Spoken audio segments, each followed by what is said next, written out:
Hello everybody. Today's speaker is Domenico Bullara. He is here at IFISC since January. He's working here with Raul and myself. He finished January, February his PhD thesis at the Université Libre de Bruxelles under the supervision of Turing Mechanism on topics of pattern formation of biological systems, and this is the topic of the talk today. So. Thank you. So, good morning and thanks for being here. And today I will talk about a work that I did at the end of my PhD. I was not totally in my PhD, worked in several different stuff, but that's the thing probably that I'm most happy about. And this is a work that I've been doing with Yannick Dedeker. He was, as a my supervisor back then at the UOB. And right now I'm going on this work, continuing in a different direction with William and Raul here. I will show you just results that I obtained last year at the UOB. As you can see from my title, today's story will be about Turing patterns and zebrafish skin and how they are related one another. And just to spoil you the end of the story, what I did is a theoretical model that explains how the zebrafish got its colors, its coloring patterns on its skin. So this is a brief outline of the talk, and when Rosa asked me to give this talk, she stressed the fact that that was meant for an audience of broad scientists. So she asked me to devote the introduction of my thesis, of my presentation to general concepts, so that even non-specialists can follow. So I apologize to specialists because the first part would be probably boring for them because they know all this stuff. But I hope that other people may take advantage of these notions. So we'll talk about Turing patterns at the beginning, what they are, and how we deal with them from a theoretical point of view. Then I will show you the experimental system, the zebrafish animal. Then I will talk about what I did, so how I derived my model. And then I will show you some results. Let's see how much time do I have to enter details of my results. So let's start with Turing patterns. What are Turing patterns? The name Turing patterns come after Alan Turing, the very famous British mathematician who deciphered the Enigma code of the Nazis and also invented the idea of computer. And in his spare time, he also had time to actually write this paper, The Chemical Basis of Morphogenesis, in 1952.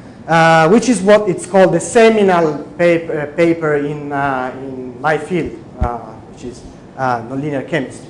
Practically gave rise to the whole field. And here what he proposes is that he suggests that a system of chemical substances called morphogens, that they react together and they diffuse through a tissue, biological tissue, is adequate to account for the main phenomena of morphogenesis. Morphogenesis is a word for the formation of shapes. So here the question is, how are the shapes that we see in biological world, like the stripes on the skin of zebra or other animals, or even fingers or antennas or all these shapes, how are they formed? What is at the very core of morphogenesis? And then it goes on saying, such a system, so this reaction diffusion system, although it may originally be quite homogeneous, and this is important, may later develop a pattern or a structure due to an instability of the homogeneous equilibrium, which is triggered off by random. So what is the question that he is asking to himself? He is asking to himself this question. At the beginning of life, an embryo is just a sphere. So it has a high degree of symmetry. It's just a sphere, but then there are processes, and these are spontaneous processes, natural processes, and the symmetry, this very high symmetry, is broken. And then from a sphere, you generate shapes. and you start to generate all the shapes that we have. So how is this possible? What is that is causing this symmetry breaking phenomenon? And he was a mathematician, so he's generalizing the system and saying, okay, we have a system with a very high degree of symmetry. Take an homogeneous system, right? Homogeneous system is the highest degree of symmetry that you can imagine. Then if we can somehow use the basic laws of chemistry and physics to show that there are under certain conditions we can actually have a spontaneous symmetry breaking in these systems, then we are spot on, because that is probably what's going on in morphogenesis. So just to have and he, of course, he proposes this reaction diffusion mechanism. So just to enter the details of what this reaction diffusion mechanism is, consider a box. Okay, this is a box, and here you can see that we have black dots, which correspond to a certain molecule Y, and yellow dots, that they correspond to a certain molecule X. So now we imagine this box to be kind of big enough so that we have enough molecules inside so that we can actually have a good statistics, and in this way we can define some concentrations. These concentrations X and Y, and just to give you a visual trace of this concentration, I put these bars, and when these bars are at the bottom, they are 0. When the bars are at the top, they are the maximum concentration. If you want, they are normalized, so they are 1. Okay. So, in addition of being big enough so that it contains enough molecules, it's also small enough. We can consider all that happens in the box as happening in one single point in space. So this is called, it's called several names, but probably you have been hearing about this, this assumption in what is called hydrodynamical volume. This is at the base of hydrodynamics. So what you consider is that you can actually have a local representation of things. So in this local representation, everything that happens inside the box happens in one point in space. So, and what happens inside the box? Chemical reactions. So we assume that these molecules can actually react with each other, and since we are coarse-graining the space, we assume that this reaction is local. So this is how we actually, from a theoretical point of view, can write local reactions, because reactions are always between two different molecules in space. But if we coarse-grain, then we have a local representation of reaction. This is very important, because the idea, the classical representation of reactions is like a local event. There are tons and tons of thermodynamics books written with this assumption. So this is the usual assumption. And what is non-local is that if you add other boxes close to this one, then you can actually have the transition of molecules to the neighbor box. So this process, it's actually accounting for this diffusion, and it's random. You can imagine that as a random brown between the boxes. So with this idea in mind, we have a reaction diffusion system. And if you consider, a whole chain of these boxes, what we have is a local reaction inside each box, and the diffusion which couples two adjacent boxes, right? So that's the main idea of reaction diffusion systems. And how do we deal with that? Like chemists classically deal with that with, by looking at the behavior of these populations, these concentrations that we derived, looking at the dynamical behavior of these concentrations. So we use these evolution equations, and so they come in the form of partial differential equations, where you have a scalar section here that comes from the reaction. Here I put a prototypical reaction of a chemical oscillator that can give rise to Turing pattern. It's called the Bruselator model. I've been working myself on this model quite a lot. And yes, so this is what comes from the reaction. And in addition to that, we have what comes from the diffusion.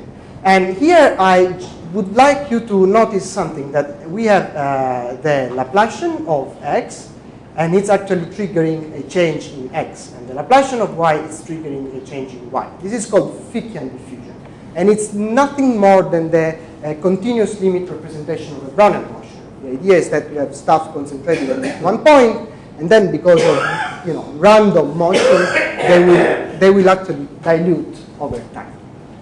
So this is a classical reaction diffusion system, and it's practically what Turing was proposing. And then if we go and simulate this thing, we get those can be treated as stochastic processes, so we can actually simulate we can do stochastic simulations of this guy here, and I'll show you what is the output, of these simulations. So I put this simulation on last night to reach which actually is the asymptotic state. So this is the asymptotic state in time, and you see I also put them on from the output of last night, like 20 minutes ago. It's still going on, and you see that the asymptotic state is a stationary wave in space. So time is going on, but the wave is stationary. So this is a non-trivial stationary state. And this is what is called Turing pattern. This is what we are interested in. So it's a stationary periodic state in space. So go back to my slides. This is what we observe. This is stationary in time. And you see that it's got a wavelength lambda. There is something special about this pattern, is that if you perturb the pattern, it will regenerate in time with the same wavelength. So this is something important of Turing patterns. Turing patterns have intrinsic wavelength, so that if you perturb them, they will recover the wavelength. And this is very important because it points towards a controlled mechanism, right? And this is very important in biology, because in biology you want to control things. You don't want things happening randomly. You want to have a certain control over stuff. So this is nice for a biological point of view. And how do we formalize this thing from a theoretical point of view? Well, we start from our partial differential equations, and we just solve for the steady states of this set of equations, which are the mathematical equilibria, and then we define the variables as perturbation, the steady state plus a perturbation, and we give a precise form to this perturbation. And you see that it's got an exponential dependence in time with this growth rate omega, and a periodic dependence in space with this wave number k. So the idea is that when omega is negative, then in time the perturbation will exponentially decrease. So you go back to the steady state, the homogeneous steady state. So this is a stable steady state. There is no instability here, nothing funny here. The funny stuff is when this omega is actually positive, because in that case the perturbation from your steady state grows, and then you leave the steady state. And since the steady state, the homogeneous steady state, is the highest, has got the highest symmetry, then you will go toward the state with a lower degree of symmetry. And this is where the instability happens. So you want to look for values of omega which are positive. So what you do, you cast these things into your equations. You solve for the linear order in epsilon, and you get some equations, some relations between omega and k. And of course, you have control parameters here. For example, a and b; those are control parameters. So, dependence of the values of these control parameters, you can have several different curves. And here, for example, we have 3 representative curves. The red one always predicts negative values of omega, so it predicts a homogeneous steady state. So nothing funny here. While the green curve, you see that there is a region, there is a specific region of wave number, so that if you perturb your system with a perturbation in space with that particular wave number, then you leave the steady state and you go somewhere else. And where do you go? Well, you can actually understand it if you look at this curve. which is the onset of the instability. So in this curve here, the system is actually unstable only for one single value of the perturbation. It means that when the system actually leaves the steady state, it goes to a pattern with this particular wave number. And since here omega is always real, then this pattern has no imaginary exponential dependence in time, so it's not fluctuating, it's stationary, right? So this particular curve here marks the onset of a Turing instability or Turing bifurcation. And you see, you can actually calculate this this point here by having a particular relations between the control parameter. Here, this parameter b needs to have this value bt, which is given by a particular combination of all the other parameters. And you can also calculate the wave number, and from the wave number you can calculate the wavelength. So this is it. Turing pattern is a stable pattern with intrinsic wavelength. And we actually can understand that this pattern is a Turing pattern if we have this dispersion relation here. And Turing proposed that we can have this situation with reaction diffusion. So I hope this is clear, because this is really the most important thing to understand the following. Now, with this, that was a 1D representation, of course, of our pattern, but you can also have patterns in 2D. And in 2 dimension, you can have stripes or spots, but a typical pattern will look like this. So how can we actually infer that this is a Turing pattern or not? Because this is just a pattern. And in fact, if you wonder where this pattern comes from, well, that's where it comes from. So this is a small animal called the zebrafish. It's about a few centimeters long, and it's got this beautiful pattern here. And if you look at different mutants of zebrafish, you see that they have different patterns, and they can have stripes, they can have spots, you see some mixed mode here. So all these patterns, they are in principle compatible with the idea of Turing patterns. Because in 2D, you can have actually all this class of Turing patterns. So people, they also have remarkably an intrinsic wavelength. You see, like a fixed wavelength. So people, just said, okay, look, this is a typical example of Turing pattern, right? It must be a reaction diffusion pattern, for sure. No.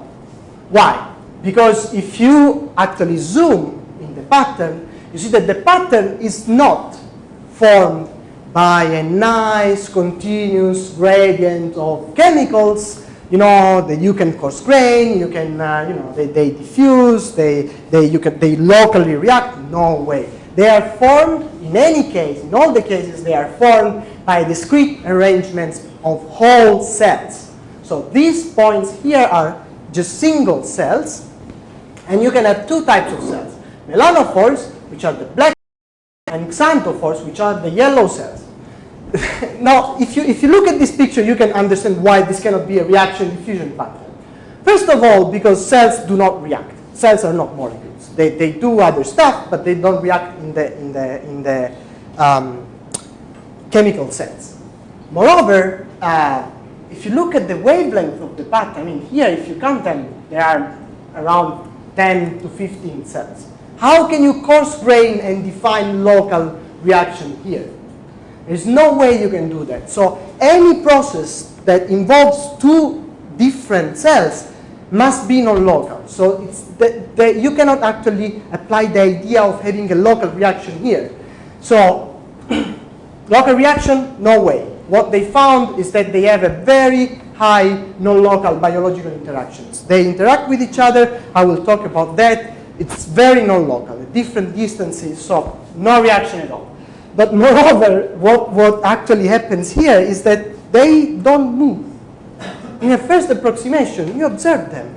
They are born in a place, they die in that place. They wiggle around a little bit, but this is not enough to justify, a migration of these cells. So they are practically motionless. So here we have what looks like a Turing pattern. It's not a reaction diffusion pattern. So, I mean, when people observe this thing, they said, okay, there's no way that this is a Turing pattern. It's not reaction diffusion, no way that this is a Turing pattern. However, there were some people in Japan who did not believe that, were really lovers of Turing, especially this. This is the group of this very brilliant scientist, Shigeru Kondo, and they ran experiments. So what they compared, they visually compared the qualitative dynamics of the patterns in the real patterns in Zebrafish, and a prototypical reaction diffusion model, which is the Girard-Maynard model, which is used in mathematical biology. And this is a reaction diffusion system that generates Turing pattern. So what they did is that they use a laser to selectively kill a blade the cells one by one, so that they could actually reproduce the conditions that they have in the simulations in the experiments. And they observed that in different cases the patterns have the same exact dynamics. So these are not reaction diffusion patterns. They cannot be diffusion patterns, but they behave like Turing patterns. So they must be Turing patterns without diffusion. But this is actually was inconceivable. And I'm telling you, I saw people, very big names in the field, fighting at conferences over these things. So there are fights going on Science and Nature about these things. So I mean, that was a seriously non-trivial question, and you can see why. So what I did, what they did at some point, they investigated the matter even further, and they wanted to see if those cells somehow had some sort of feedbacks on each other.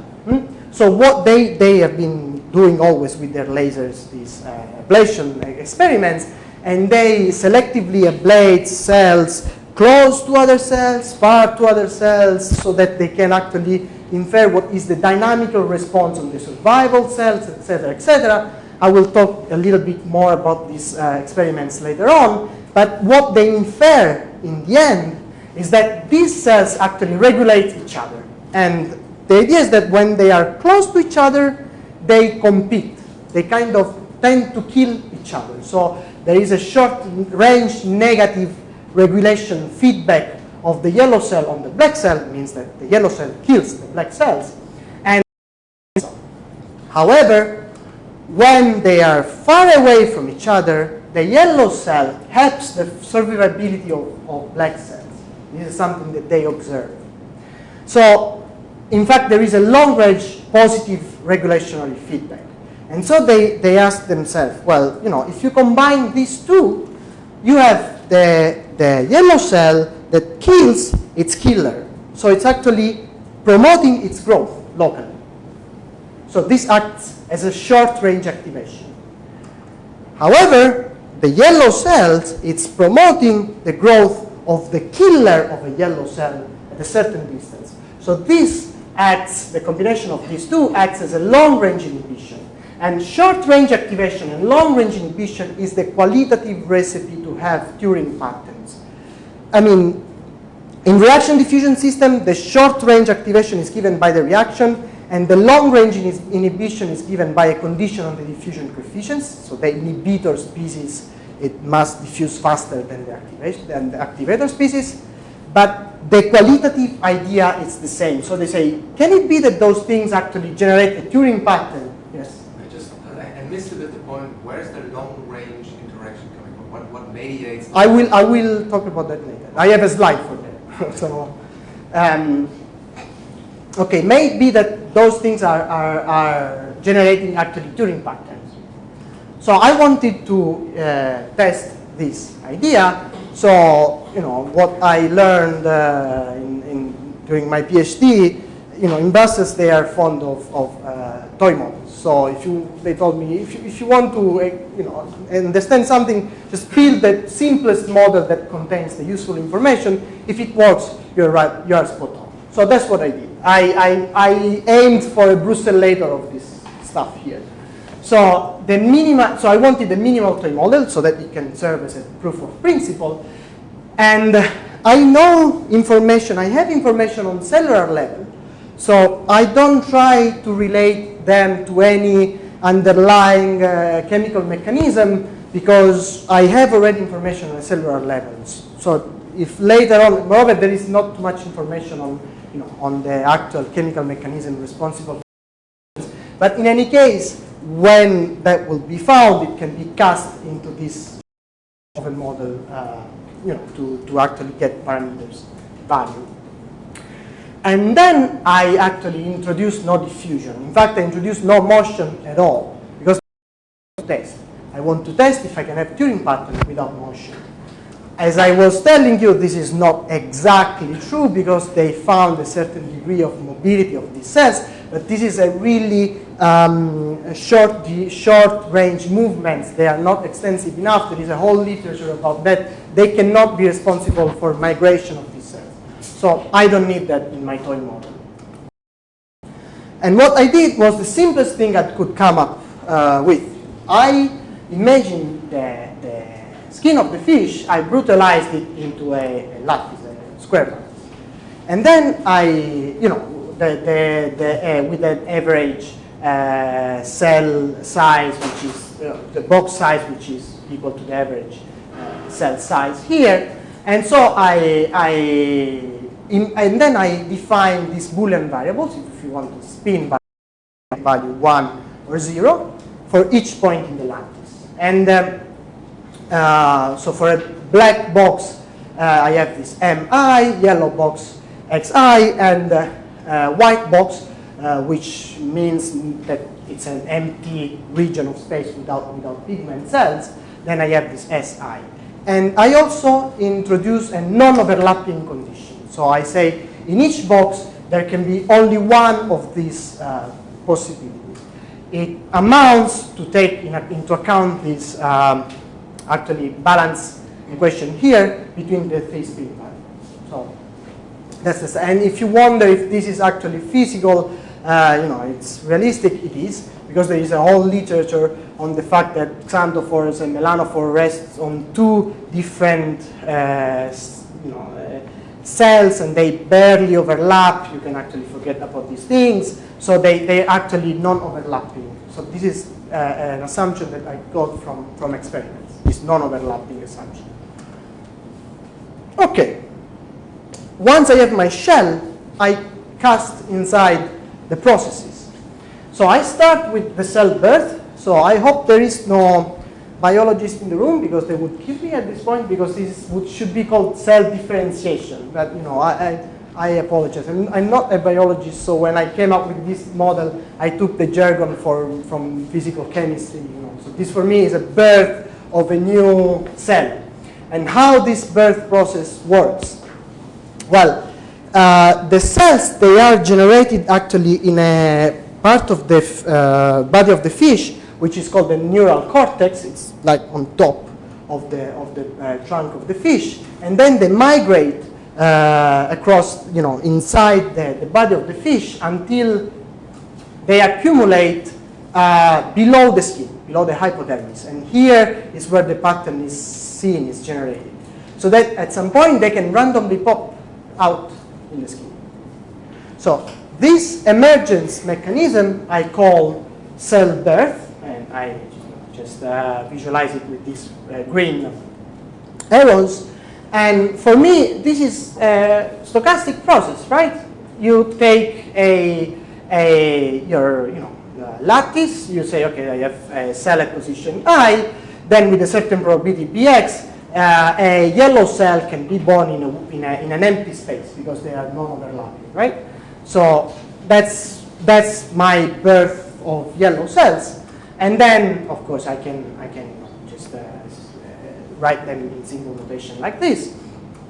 And then you can also have the same with black cells. No, just there's a different probability that they will get born in an empty space. Cool. Since cells are not immortal, they will at some point die, and that when they die, they're just disintegrated and they are metabolized by the fish, so they disappear. and when a yellow cell dies with a certain probability, dx, then it gives back a free space, and same with a black cell with another probability. So a simple birth and death process. And now I want to put inside the feedbacks from the Kondo mechanism, the regulatory feedback that we saw before. So okay, I start with the short-range interactions. What they do in the experiment is the following. You see here, they selectively ablate first neighboring cells, and then they perform several experiments to see what is the dynamical response of these cells. And if you want to know, just coming back to the question of Ingo, what is the mediation of this signal? Well, that's a contact mediation. So they need to touch to transmit this signal. So this is really seriously first neighbor. They really need to touch a short distance. And when they do, two opposite things can happen. So the xanthophores, so the yellow cells, when they touch a black cell, they actually promote a faster death of those cells. But also, the reverse process is also true. So also the black cell, when touches the yellow cell, it promotes a faster death of the yellow cell. So this is a symmetric mutual inhibition. So it's a competition, if you want. How I model this in the simplest possible case, I have two cells, one close to each other with a certain probability. It's the black one that wins, and I can write this thing, or it's the yellow one that wins the competition, and I have this other thing. I want to focus your attention a little bit on this process. What is this? You have X dying and becoming M dying and becoming S.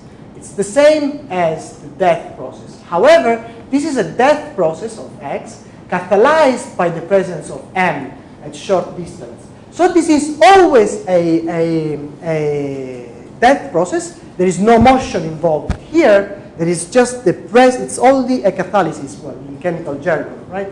You need to have the presence of the other cell to catalyze the faster death of these cells.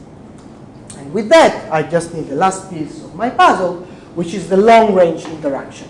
So what's going on? In the experiments, in the same set of experiments, they then ablated cells at a certain distance h with respect to the other cells. And this distance roughly corresponds to the distance between two different stripes in the skin. And what they observe, in fact, is that if you have they observe several things. I'm not going to enter the details. I would be happy to discuss these details afterwards. They observe several feedbacks, but the most important one that makes the tricks is that if there is an empty region of space at a certain distance h from a yellow cell, then there is a very high probability that in that region a black cell will appear. And why is that so? Well, yes, I can write this like this, and as you can see, this is just this is a birth of M, which you can see here, but this is induced by the presence of this long range position X cells. And why is this happening? Is that they actually found that the black cells, they can project these tentacles. They can actually have this projection, and at the tip of this projection there is another contact-mediated feedback, a delta match feedback, and this one enhances the survivability of these cells. So here, my hypothesis is that you have a cell underneath the skin. It projects it projects this tentacle touching a cluster of cells on top of the skin. Its survivability underneath the skin is enhanced, so its emergence rate is also enhanced with respect to the other cells. So this is a hypothesis that has been quite accepted by the referees. There is no proof of this, but the effect, it's proven. So experiments, they actually prove that there is this effect, this long-range promotion of new cells, whatever is the reason. And so, independently of what is the reason, the model just takes into account what is in the experiment. And what we have here, okay, yes, there is an important thing to notice, that at this stage, h is the length of this projection, if you want, or is the length at which this feedback is mediated. It's not at all related to the pattern wavelength, at all. I mean, it's not a priori related to it. If the model works, then we should find a posteriori, like we find in the experiments, then this h is equal to half of the wavelength of the pattern, practically the distance between two stripes. But right now, I don't introduce any hypothesis that can actually skew my model towards that direction. And I want just to remember this parameter h, because it will be important in the following. This is the length of the long-range interaction, and this Lx is the strength of the long-range interaction. Those two will be the most important parameter to characterize the pattern. Okay, now I have a full stochastic model. I can do stochastic simulation on that, but in order to have even simpler stuff, I neglect the natural death of cells. Because I already have a death process here, I know that this process is faster, so I just want to take the limit, where I can the natural death. And then I will show you now simulations for a situation where I neglect right now the long-range induced birth of black cells, and we just assume random birth of cells everywhere. And of course, we take into account the mutual killing at short range. So here we have real-time Monte Carlo simulation of this thing, and you see, that's exactly the situation I was telling about. And okay, what do we see here? From an initial empty lattice, you see that black cells and yellow cells, they are generated, and at some point they tend to cluster together. You see, you have mostly black region. At some point, this guy, they are going to be mostly black regions and yellow regions. So this is a sort of clustering, but this is not really a pattern, because these clusters can have any length. In fact, this is a bistable situation. Eventually, you will get only yellow or only black. But what's happening here, it's a kind of intuitive if you think about that. So you have random birth of black and yellow everywhere.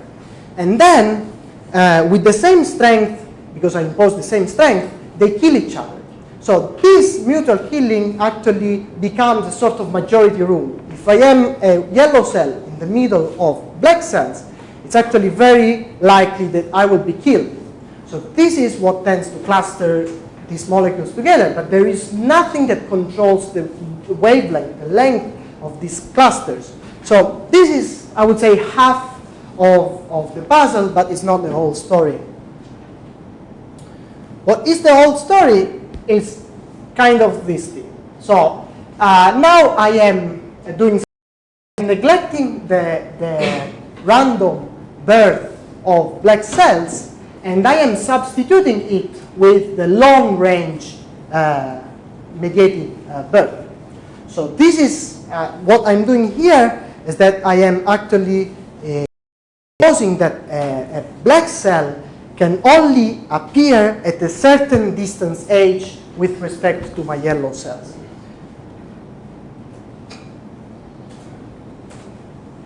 And this is what's going on.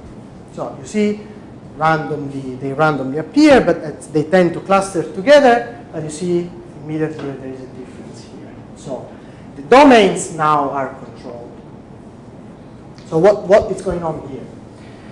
Yellow cells just are born because of the majority rule that tends to cluster together, and then they promote with a high probability, they promote the birth of a black cell at a certain distance h. It means that they actually generate a boundary region h around them where the proliferation of yellow cells is very much inhibited because there is a high probability that the killer of these cells is born there. So this controlled birth mechanism is what generates the boundary region for these clusters and what finally, fixes the wavelength of the pattern. So, how important is the asymmetry in the birth mechanism that you proposed? Yes, it is important. In fact, it is important here. Okay, I can show you. So this is the strength of, if I correctly understood your question, this is the strength of the long range interaction. Imagine I put this strength very small. I say this is 1, for example, 0.5. So in this case, the pattern is not generated because the strength of this process is not enough. I will show you later on a bifurcation diagram. This will be very clear later on. But you need to have a certain strength. So there must be a sort of asymmetry in the strength, of course. And talking about the strength, so this is, let's go back to the case of spots. Let's reinitialize because it's a Poisson state. So here we have black spots, right? So if we decrease, yellow spots, thanks. If we decrease the strength of this interaction, let's go to 2.5, what happens is that there are less black cells that are formed, right? So overall, the pattern will always have the same wavelength, but overall, it will have less black cells. So we switch from a black with yellow spots to practically an evenly matched situation where we have stripes. So in this case, overall, the amount of black cells and white and yellow cells are pretty much the same because the strength is actually lower, so this is a compensating value. And what we have here is that we have stripes instead of spots. If we decrease further this parameter, 1.5, if we decrease further this parameter, then you see that we have less black cells. So eventually what you will observe in time is that you have a yellow background with black spots. And of course this is a stochastic simulation, so you have noise, and you can see the cells themselves, so the noise is quite high.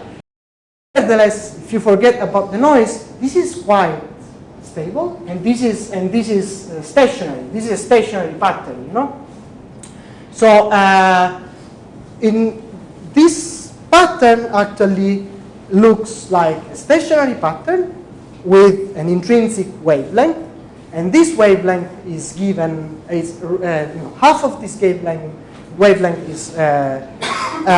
is almost equal to this parameter h. So here it looks like we have something that is pretty much like the experiment. So this is nice because we could obtain this without any motion at all. But now, is this pattern, which mimics the experiments, a Turing pattern, a real Turing pattern? And to prove that, we need to do some math. So I start from my stochastic model, and what I write here is the evolution law for the first moment. You see, this will depend on the first moment of the other species, but it will also depend on the second moment of some configurations. And why? That's because we have this, interaction terms. So here, this is where the coupling between cells in spatial position arise. This is a cell at position I, this is I plus 1, this is I minus h. So they are coupling between cells at different positions in the lattice. So what I do is I want to have simple stuff, so I want to see what is the continuous mean field limit of this scheme, and so I just go to the mean field. So I take into account that I just forget about statistical correlation between two different nodes, and I also recall my non-overlapping position so that I can just get rid of this S variable here. And what I do is actually switch to a continuous framework. This is a brute approximation, I agree, but it works. So I define this continuous space coordinate R, and it actually I, which is the position of each cell, times the size of each cell, so that my first moments, they become actually continuous variables in space. And they are, of course, evaluated at position R or at position R plus minus A or plus minus HA, because they are different. And finally, how do I get rid of these things? With the oldest thing that we know, probably the Taylor series. I just relate the X evaluated at position R plus H to the X related at position R with a Taylor series in space. So that's where the gradients and Laplacian come from. So with this, I cast everything into my equation, and I get these equations here. So these equations, these are a set of partial differential equations, exactly like in the reaction diffusion systems. And here you can see that the size of a cell explicitly enters. But what we have here is that we have these scalar terms where you can individuate local production terms with saturation due to the non-overlapping condition. Then we have these local consumption terms that they arise from the natural death and the mutual killing. You see, for example, here the death of X is actually mediated by the presence of M, with this was the original probability. And here the kind of tricky things that you have virtual transport term, and they are arise in the form of cross-diffusive like terms. If you see, the Laplacian of M is not triggering a growth in M, but is triggering a growth in X. So this is not Brownian motion at all. This is another thing. It's not motion at all. In fact, there is no motion in the original model. What this is a virtual transport mechanism at the level of the level of the population of cells, if you want, but it doesn't arise from an actual motion or diffusion of cells. It comes from these local interactions. So this is why it's important here that we don't have local reaction. We have non-local biological interactions, and this is enough. You don't need motion. When you have non-local processes, you don't need motion to create transport mechanism at the level of populations. So this, although it has the form of a reaction cross-diffusion system, it's not a reaction cross-diffusion system. It's just a partial differential equation. And we propose to call this mechanism not reaction diffusion, because it's not. We propose to call it differential growth. This is because it actually cells grow differently, with this growth being the growth rate, so it can be positive or negative, depending on what they have around them. And the idea here that I'm trying to push is that this differential growth is like reaction diffusion. This is another mechanism that can generate Turing patterns.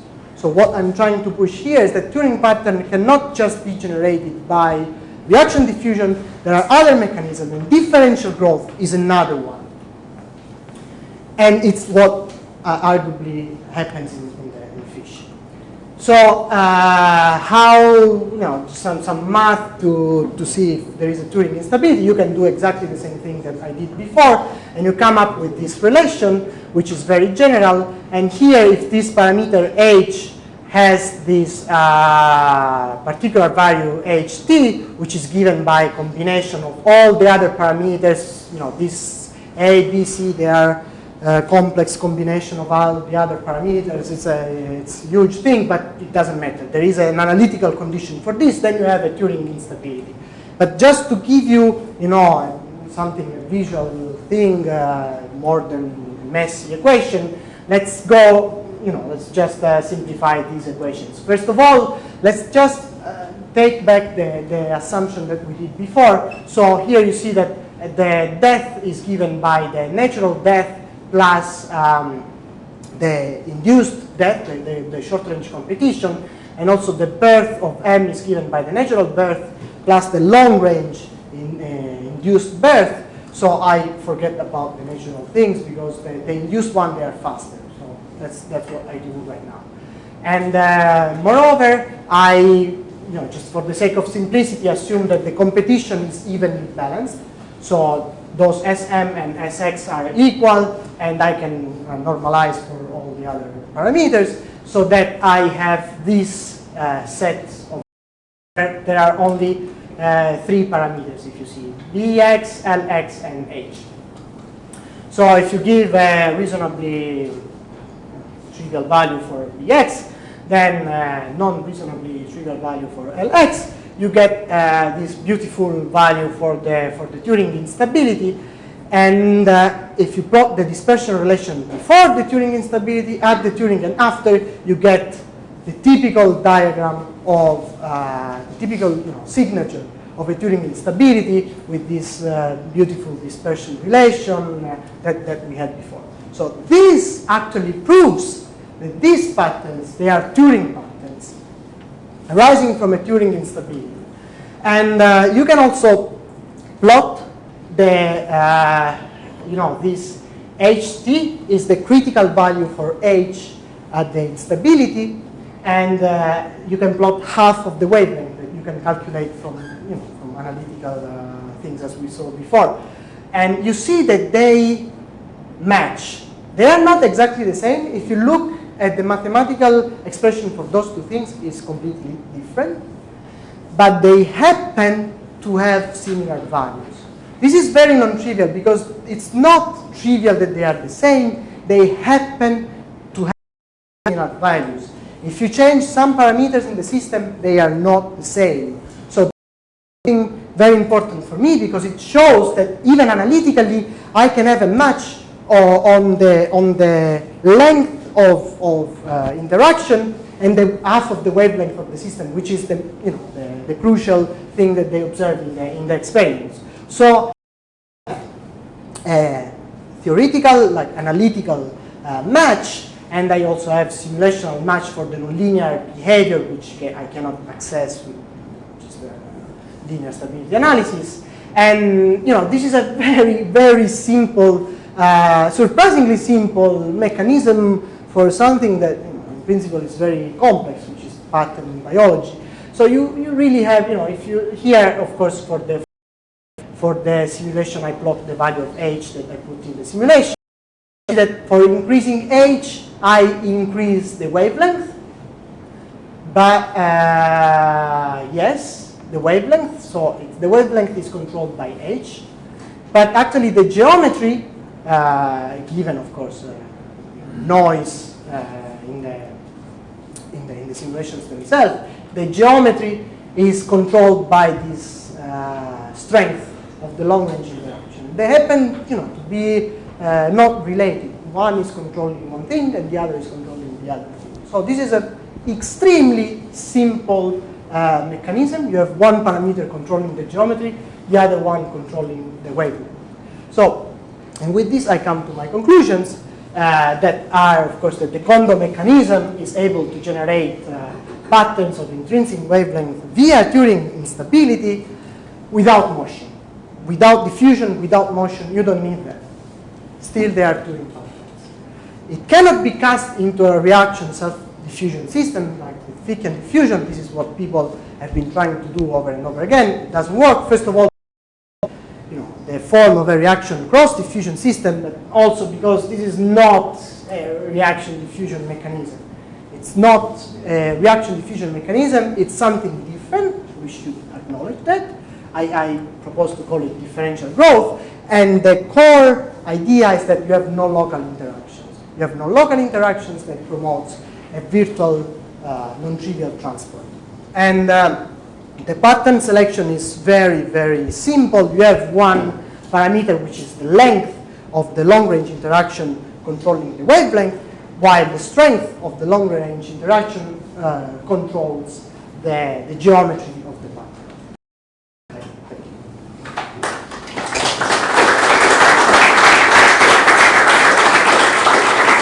Thank you, Domenico. So questions? Manuel? I have a couple of questions, but let's start with the first one that is simpler. Have you confirmed your or contrasted your model with experimental results? I mean, Okay. So the aim of my model was not to go into quantitative like comparison, if that's what you ask. That was the next step, because usually you don't have quantitative reliable comparison with toy models. You need to have a proper model for the thing. And the thing is much more complicated because there is, I told you, some sort of movement which is not necessary to build the wavelength, but it's necessary to keep the stripes separated from each other, for example, all this kind of stuff. I was about to do that, but some guys in Brown University actually anticipated me. And because 2 weeks ago, I found a very, very nice paper from these guys. They use a completely different approach with respect to me. They use a agent-based modeling. It's mostly simulational, but they take into account all the things, like they do a quantitative model of the experiments. And I read the paper with much interest. They actually saved me a lot of work, but it's a very, very nice paper. And so practically they have similar, if not the same, assumption as me. They just put more, and they prove that they have quantitative models, so the idea works. okay.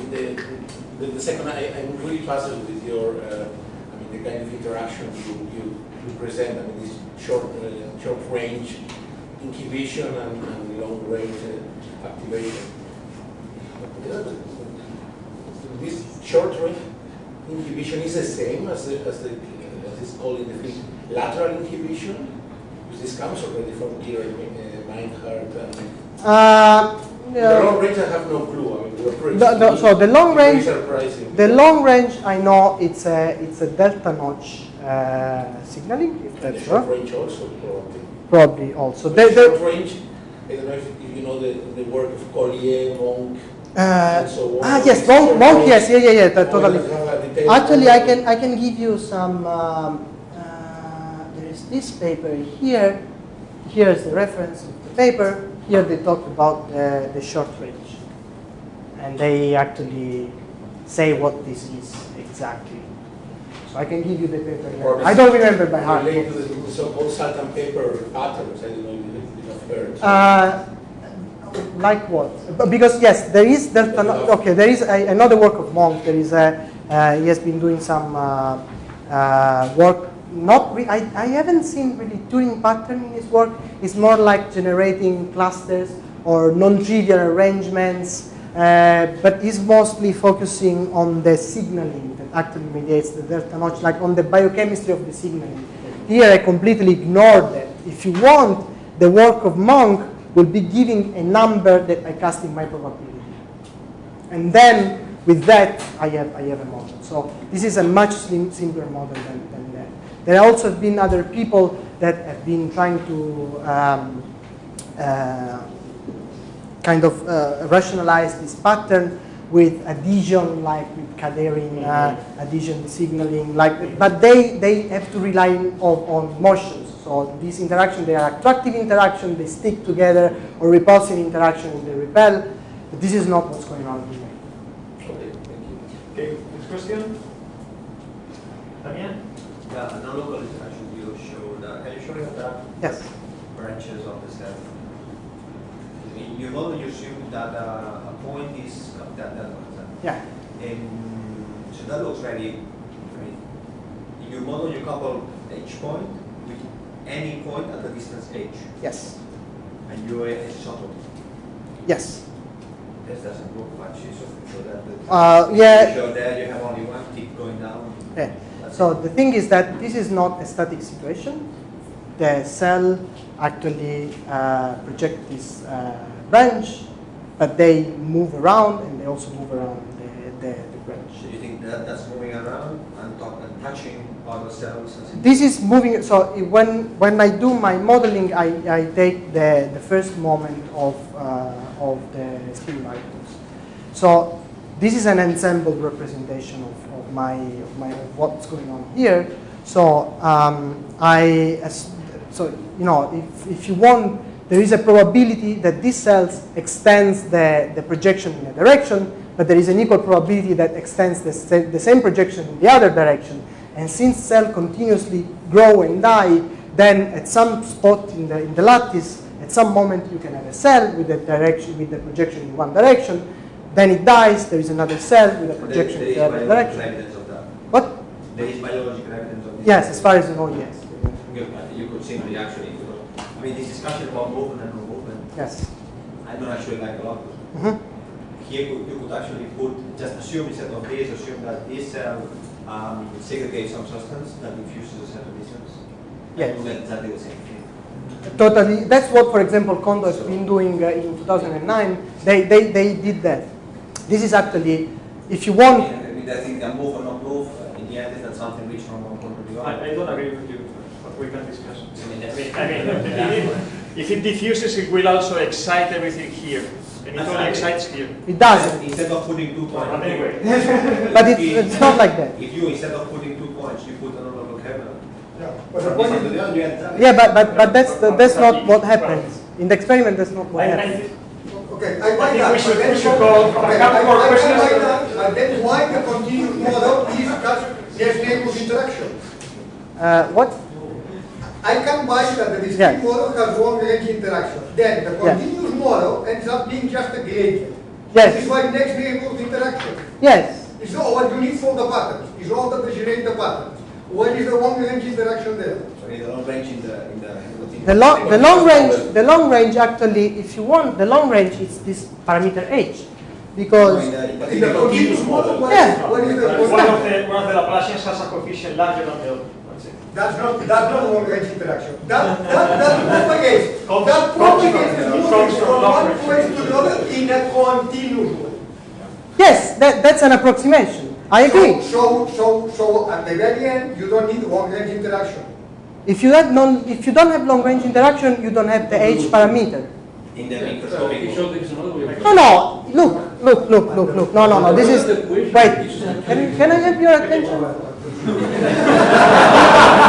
Thank you. So if I can have, so the trick is here. So you have this. Okay, wait. You have this long range interaction where you have I plus or minus h, right? You cast this here. Here you can put just But some function that is not discrete that goes from h continuous This couples I with I plus h. Without coupling I with I plus h minus 1. Yes. When you go to the Laplacian, it couples with I plus h and as well with I with plus. In fact, the coupling is stronger for the I plus h minus 1. I agree, but I agree that this is an approximation of the thing. You can actually, Is an approximation which you go to work on coupling. Yes, it's an approximation. Of So course. you don't need the long distance coupling. No, you don't, because if you don't do that, you don't get this h. I mean, this h parameter in the microscopic model, the h parameter is actually a length. In the continuous model, these h parameters appear here as a diffusion coefficient. So if you want here, if you see where the h parameters here, it's here. So it's actually a diffusion coefficient for the. So, and I agree that this is a approximation. Of course, if you want to have continuous, that you have to do approximations, right? So, but then the trick is that we converted a length into actually an effective diffusion coefficient. Which what Turing did. Yes, absolutely, yes. But this is not related to. This is not coming from diffusion, so motion from one step to another. It's coming from a different thing because Turing took into account that the things could actually move from a box to another. But here they don't move. So they actually arise for a different reason. Okay, I think let's go to the last question, and then I think there will be lots of discussion afterwards. That's last question? Oh, there's, so let's thank Domenico.